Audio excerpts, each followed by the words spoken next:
The third item on my portion of the agenda also is a following matter. It involves a preliminary subdivision and land development application at essentially 8th and Jackson Streets, 720 North Jackson Street. This is the property that many of us know as the Shrine Residence, which has been demolished, and with the exception of a tennis court, I believe the tennis courts are still there. And a garage. At present time, those are the only structures on that property. Before us today is a proposal to subdivide that property into 7 different lots for 7 different single-family homes, 2 of which will face out onto Jackson Street, 5 of which will face out onto 8th Street. Our work today is not to approve the look of these houses, but rather to approve the way in which the land is being divided up. The land, that division of land fully meets with our codes, so that's not an issue. The Planning Commission heard this a couple of weeks ago, and they recommended approval of the preliminary subdivision plan with several conditions, as I recall, many of which have already been addressed by the applicant. One condition was that lot number 7, that is the lot that is farthest west on 8th Street, be built in such a way as to increase the side yard setback, whether by a landscape buffer with trees and bushes, etc., or by the positioning of the structure. The second condition was that that porches to the maximum amount that was practicable be on the 7 houses. And with the third condition was with regard to lot number 2, which is at the corner of 8th and Jefferson Street, where there was a particular recommendation for a wraparound porch. Mr. Lynn, I believe that that subsequently you have incorporated these concerns in the subdivision plan. Am I correct? You are correct. We even took council's concern from the workshop one step further, where it recommended that the porch that was over on the corner be enhanced and approach a little further by right, which you can into the front yard, make it deeper. That was a suggestion. Mr. Williams also suggested we look at the possibility of a wider buffer strip between the curb and the sidewalk. I indicate I'm not sure we can or can't do that, but we're certainly looking. So between the preliminary and the final stage, those 2 suggestions will also be incorporated into our consideration. And you are seeking one waiver, as I recall? That's correct. And that's with regard to the number of trees that our ordinance requires be planted on the properties. And the number of trees simply can't be planted on those properties without the trees, some of them over the course of time, dying off. They just can't support that number of trees. So your suggestion is that a fee in lieu of the planting of all of the trees be paid, but of course trees will be planted on the properties. And we can't produce a number of trees the borough ordinance requires, but we'll put it into a fund for the borough to choose where they put those trees other places as well. That's correct. It's the only way we're asking for. So our role here is fairly limited. This is a type of waiver that we routinely grant, and the plan otherwise complies with our ordinance. So I'll make the motion that we approve the preliminary subdivision land development application for 8th and Jackson Streets. Second. Motion's been made and seconded. Is there any discussion on the motion? Just one thing to the owner, Mr. Palumbo, I see you're sitting there. This is really going to be your, one of the principal legacies for you in Media Borough. I don't think you've done a project quite as big as this one. So you've had a good run here, and I'm sure that this one will be sort of a nice wedding cake on top of everything else you've done. I mean, that's my hope, anyway. So you I should think Palumbo you'll build. be happy when it's completed. Good. Did the porch, we moved the house away from the neighbor on 8th Street, wanted his house, we moved it And George, you're not just the developer of this project, but you're also a neighbor of this I'm a project. neighbor, I live 2 blocks away. All right, I'll call the question. So we know where to find you. Mr. Hall, I think your motion also includes to comply with the engineer's order block 6 probably as well, Yes. which we will do. Okay, all those in favor of approving the preliminary subdivision and land development application at 720 North Jackson Street with all those said conditions, porches and side yard setbacks, and please say aye. Aye. Aye. Those opposed, please say nay. Motion passes. Thank you for the time, the whole time you spent on the project. This again is the first appearance of this project for those at home. So, thank you. Thanks, Mike. All right, and then for the final chapter of Mr. Lynn's opus tonight, we have item number 4 on my agenda. This is with regard to the license agreement. For those of you who are at home, if you're familiar with On Roll Restaurant at Orange and Jasper Streets. It's been there since, it seems like it's been there since forever. You probably know it as a single floor establishment. They would like to make it a 2-floor establishment. They would like to use the floor above their current space as a place where people can sit, have lunch, maybe even have a meeting. That's all fine and good. But the problem that the owner of the property has is that the stairway up to the 2nd floor is really difficult to navigate. It's one of those stairways that was built, it looks like 100 years ago when people were far more spry and forgiving of zoning codes. So that's a problem. What's being proposed here today is essentially a license agreement to allow them to build out onto the sidewalk so that there is a rampway up to that stairway that will allow folks access to the 2nd floor. Will also allow for the storage of trash items underneath that switchback. Is it a switchback stairway, Bob? It's a switchback stair tower instead of building, correct? Yeah. And so this would sit on the existing sidewalk. There's a sidewalk that runs alongside of on a roll that goes from Orange Street to a private parking facility, parking lot, I should say, surface lot. Some would say it's a sidewalk to nowhere. I don't believe that that's the case because it does kind of pick up farther on down Jasper Street, and some people actually do use it. But in order to have this entrance, this rampway, it needs to sit on the existing sidewalk. So they need to push the sidewalk out a little bit farther into Jasper Street. In order for them to do it, they have to enter into a license agreement with the borough so that they can occupy the existing sidewalk and that they will be responsible for the entire sidewalk from Orange Street to I guess would be the east end of that building. Correct. Which would make them responsible for the maintenance and the upkeeping, the cleaning, etc.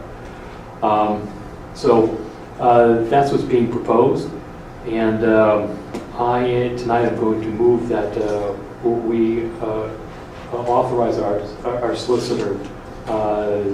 Well, let's see, Mr. Solicitor, do we have a license agreement yet? Yeah, we do. Okay, so we have an agreement already. My motion tonight is that we enter into a license agreement with the owners of On Roll Restaurant for the stair tower as well as for the enhancement of the existing sidewalk. Second that. Motion's been made and seconded. Is there any discussion on the motion? All those in favor of entering into a license agreement with On Roll Restaurant for a stair tower at 11 South Orange Street? And what was the addition of the sidewalk? That they would be responsible for the stretch of sidewalk from Orange Street to the end of the building, not only the existing sidewalk, but the enhanced sidewalk that will run alongside on Jasper Street. Please say aye. Aye. Those opposed, please say nay. Ayes have it. Again, thank you for your time. Thank you, Mr. Lynn. That's all I got. If anybody has any questions for me. All right, we'll move along to Recreation Board of Health. Councilman Boyer. Thank you, Mr. President. Well, for the gravity of everything going on, I'm happy to talk about basketball, Halloween, and lunch. So, a few announcements from the Rec Board. The Rec Board has purchased Sixers tickets. That was a big success last year. This would be for Friday, November the 30th, game against the Wizards. Selling tickets for $20. If you're interested, contact Paula because they go pretty quickly. And hopefully this will be early enough that they can do another game later in the season if this one. You know where they're located? The seats? I do not know. I mean, In the building. they're not Yeah. ultra luxury seats, I would say, but they're decent. But you can call Paula and ask. I don't know for sure. So what was the date again? It would be Friday, November the 30th against the Washington Wizards. Is the game. The mayor observed that for $20 a seat is probably not enough box. Like I said, they're not going to be luxurious, but they are seats, and you'll be able to see a basketball game. So part of the moment. Annual Halloween event. That's always a great event run by the Rec Board. That would be Saturday, October 27th, from 11:30 to 1:30. That is upcoming. And also, the annual senior luncheon will be November the 10th from 12 to 3. I believe that's also Saturday at Spazzo's, as it has been over the past few years. You will be able to order your tickets come October 15th. It is a free event. 21 to 55 or over, which means I'm qualified, but I still live in denial that I'm not. How old? 55 or over. Yep. Yeah, so I can go. And it's a terrific. It's a great lunch. Everybody always enjoys it. I don't know, they usually get about 100 tickets. So again, as of October 15th, if you're interested, please call Paula and request your ticket. You have to be a Borough resident and prove you're a Borough resident. And it's a free event. They sell it. Yes, oh yeah, there are only so many tickets that can accommodate people. Some old business this past weekend, I think it was Sunday, they did the annual Spirit of Philadelphia cruise. I saw some pictures, everybody had a great time, so that's another annual event that Rec puts on. Upcoming, Rec has requested some maintenance on the top lot, and they met with Ralph. Hopefully there'll be some power washing and some other upgrading, but in the hopefully not too distant future, we'll be doing some other renovations on the top lot, maybe the expansion will hopefully try for that this year. And as far as the item that's on my agenda, I don't know about the appointees to the Media Smedley Trail. There was no mention of that in the agenda. So stay tuned and I'll find out some more from Paul. There's actually two individuals. The county's really pushing for Borough Council to move.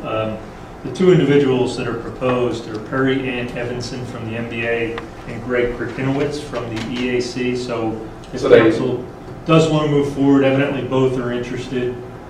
So if council is desirous of making these appointments, I know the county would be very happy. So moved. Perfectly fine with it. They're not Rec members, so that really is out of my wheelhouse, so that's perfectly fine if they want to be appointed. Well, I hear that Councilman Robinson has made a motion. I made a motion. I think I'll all. second it. Well, simply because I know Greg, I don't know the Yeah, MBA Greg's person. I do, and she's very interested in Okay, participating. good. Well, no good deed goes unpunished. Let's see if we can make a vote and let them know the consequences of their decision. Unless there are any other questions, I'll call the question. All those in favor of appointing Perry Ann Evans and Greg Greg G. Yeah. Greg G. All right, so I'll call the question. All those in favor of appointing Perry and Greg to the Media Smedley Connector Trail Feasibility Study, please say aye. Aye. Aye. Those opposed, please say nay. The motion passes unanimously. And that concludes my report. All right, thank you. Any questions for Councilman Boyer? Hearing none, we'll move along to Finance and Library. Councilman Williamson. Thank you, Mr. President. Just one thing on Hoopla. Those of you more electronically up to date than me will find me square for saying this, but the Hoopla digital service of the library I think is really quite amazing. If you don't have it, I think you ought to get it. Let me just read you a paragraph from the website. Hoopla Digital is a free service offered by the Media Upper Providence Free Library that allows adult DCLS cardholders in good standing, in other words, you don't have more than $10 or something in late dues, to borrow and enjoy movies, full music albums, television episodes, audiobooks, e-books, and graphic novels, all from a website. So you don't have to go to the library, as long as you have your library card in good standing. And there's an instruction sheet at the library on how to use it, or of course you can go to the website, Hoopla, and learn how to use it there. So that's all for the library for today. Finance and library, first, for finance payment of bills for the month of August, I'd like to ratify the payment of those bills from the general fund. We drew $384,009.45. From the recreation fund, $11,581.60. And from the capital fund, $174,055.27. I move ratification of those bills. Is there a second? There is a second. Any discussion on the motion? Hearing none. All those in favor of payment of the borough's bills for the month of August 2018 as specified by Councilman Williamson, please say aye. Aye. Aye. Those opposed, please say nay. The motion passes unanimously. Thank you very much. As I mentioned, it is budget season, and before I go into my second action item, I would like to mention that as is our usual practice, the department heads in the borough and the non-government organizations that ask us for support each year are preparing their submittals to us now. The borough budget last year was at $8.6 million. I expect this year it will probably be a little bit more because it tends to be. It's a big undertaking that this borough does every fall. We're helped this year by the fact that we actually have a capital improvements plan that's several years old that helps guide our big ticket items. It's not washing machines for the borough and refrigerators, it's dump trucks and property. So I'm looking forward to the budget season. This year's budget has gone well. I think next year's budget will go well also. Another thing that happened right before the Finance Committee this week was the annual meeting of the Pension Committee. One of the largest savings accounts, literally the largest savings account this borough has is its pensions. And we trust the Municipal Retirement Trust to hold those monies. I think the borough has had their money there since the 70s, Paul? Yes. For a very long time. We're one of the largest members of that trust. So they came and reported to us. Right now they're using Wells Fargo as their as their manager for their funds. As you might expect, it did pretty well. Everybody did pretty well last year, so it did pretty well as well. I think the return, Jeff, was around 8% for this year, so it was a good result. That's just information. The last item number 2, is adoption of the minimum municipal obligation for police and non-uniformed employees. That's how much we have to, by law, give to this pension every year. So that's established by sharp-penciled accountants, actuarials, and it's around $1 million this year. But between the non-uniformed and the uniformed. Now, some of that is paid back by the state. The state gives us some money back towards that. But it's probably one of the biggest checks we write during the year. But I move approval of payment of those to minimum municipal obligations. Second. We need to list the exact amounts. Oh, darn it. Okay. Jeffrey, will you please tell me what they are? Sure. The police pension plan is $915,346, and the non-uniform pension plan is $58,301. I wrote them down, but I rounded off the 3 last digits, so I didn't know what they were. The Auditor General looks for that every year. They want to see that you have the exact amount in your minutes so that you used it before your budgeting process. You were aware of it. So we haven't done the motion yet, right? We've not, at least not with those details. Councilman Williamson, actually, Mr. Smith, the contribution to the police was at 915 or 50? $915,346. Okay, 915,346. Okay, thank you. And the big difference reflects the fact that there's just been more police than there have been public works officers. So we put more into it. So the motion is for approval of the minimum municipal obligation for the police retirement fund in the amount of $915,346 and for contribution to the non-uniformed employees pension fund in the amount of $58,301. So unless there's any other questions or call for discussion, I will call the question. All those in favor, please say aye. Yes. Aye. Those opposed, please say nay. The motion passes unanimously.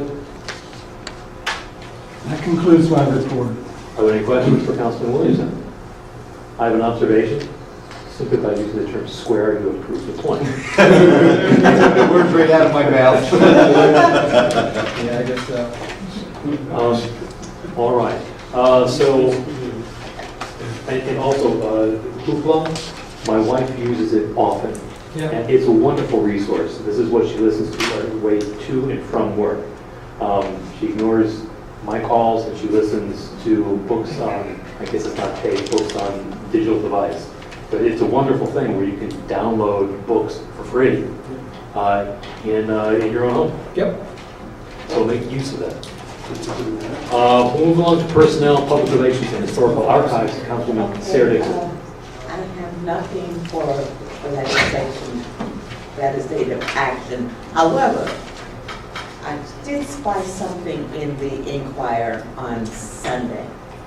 And it was really amazing that the Inquirer was writing something about media, well, not about media, but about a young man named Austin Trussy scored his first professional goal, thundering some header, and this is for the Philadelphia Union. Even though they lost, it was amazing that he did this so that and he's from media, grew up in media.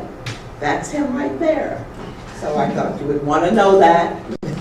And the other thing, even though I said it before, I read it and I still like the fact that someone did a call into the Daily Times, you know how they do their, and it says, I grew up in media all my life and I finally came back and saw the way it is. Boy, has it changed for the worse. It seems more like a little city than a nice little town it used to be. I'll tell you something, everybody used to know everybody, but now it's nothing but a bunch of yuppies. And you're a PR person, right? And, you know, considering that we're growing like crazy,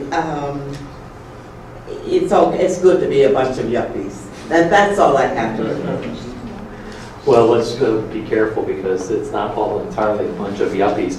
I'll just speak from my own experience. I have one of my neighbors is 105 years old and lives in place. My neighbor has been there for a number of years, a single man. The house right next door to me is a woman who raised her 2 children on her own, and the same with the woman who lives directly behind me. So I guess there are some pockets where normal people still live in media. Okay, but yuppies are normal. They're people too. Okay. Any questions for Councilman Dixon? Hearing none, we have our bookend public comment and privilege of the floor. Does anybody here wish to address council at this time? Any hardy soul who has weathered the entire meeting, please come forward. Tell us your name and where you live. My name is Jim Zingelhofer. I live at 402 West 3rd Street. I just want to make, I guess, some public service. No one's going to hear them. No, you can. There's not a Okay, mic. all right. What is my mic? Some public service announcement about voting registration. This Tuesday on the 25th is National Voter Registration Day. If you need any information about voting or about registering, you can go to nationalvoterregistrationday.com. Also, I'm part of a group that holds a voter registration drive every Sunday at the farmers market. We've been holding them since June. The farmers market will be there every Sunday from 9 to 1, even after the voter registration date ends for this coming general election, which is October 9th. October 9th is the last day you can register for the general election. But we're doing the registration drive through November every Sunday. Some of the reasons, not only new registration, you know, if you've moved into Pennsylvania, or if you're 18 years old, that would be a new registration.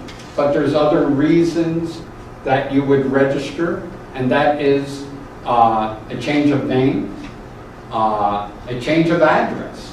if you move, even in the borough, if you move from one precinct to another, you have to do a change of address. Because if you go to your new address precinct on voting day, they're not going to have your name on the list. So, and also change of party. If you want to change your party, that's another reason that you would have to do a registration change on your application. So I just wanted to give that information out, and let's get everybody out to vote. Ziggy, where do you get an absentee ballot from? Absentee ballots, we do have them at the farmer's market. Okay, I think. You can get them online. You can get them at the voter registration in the government center at the courthouse. The first day to apply was Monday. The last day that you have to turn the registration in is October 30th. Okay? And then during that time, you will get your ballot. And then you have until the Friday prior to the election, and I'm not sure of that date, but it's probably going to be November 2nd, that you have to turn in the voted absentee ballot. So that's important. So, thank you. Thank you, Zig. Just to emphasize the point, none of this works right if we're not all involved. Exactly. So for those of you who are in the area on any Sunday, just come on down to the market, and Jim will answer all of your questions and provide you with forms if you need them. But bottom line here is that this is our community, this is our state, this is our nation, and it only works right if we're all involved. So get involved. Thank you. Who else is here? Yes. Come on, Jerry. Jerry Paul, 4th and Orange Street. I just had a question that goes way back to the beginning of this meeting about the county parking garage. I know they're going to demolish it. I heard Paul say that. Have they ever submitted plans for what they're going to build? No. I remember they made a proposal, and essentially they withdrew it, is what I thought happened, because there was a lot of opposition. They wanted to... They referenced it as a concept when they came to council, Yeah. and then tonight they brought up very briefly that there was, I don't even want to say, there was saying that they were talking about taking the floor off. Okay. Because I think that was the main objection. They wanted to essentially have an added story onto it. And I know on the north side, it already is very high because of the sloping hill. And that would have been, I forget what it was, 60 feet high or something. It was way taller than it was now. I mean, it would dwarf the houses next to it, so. So Jerry, to your point, there never was a formal application. It was just a proposal. Yes, there was a public meeting, and I think that you were present. Yeah. And the county at that time gave information and received responses from the community. But since that time, they've not submitted, well, they never have submitted anything, and they haven't submitted anything since then. Yeah. I imagine, though, that with the current disrepair and closing of the garage and soon to demolish, that they will initiate that process. Pretty soon we'll have a hole in the ground and no plans, so I guess we're going to make an application soon. Do you think that one would prompt the other? Okay, that's good. All right, thank you. All right, unless there's anybody else who wishes to address council at this time, do we have a motion to adjourn? So moved. All right, all in favor? We are adjourned. Folks, see you next month.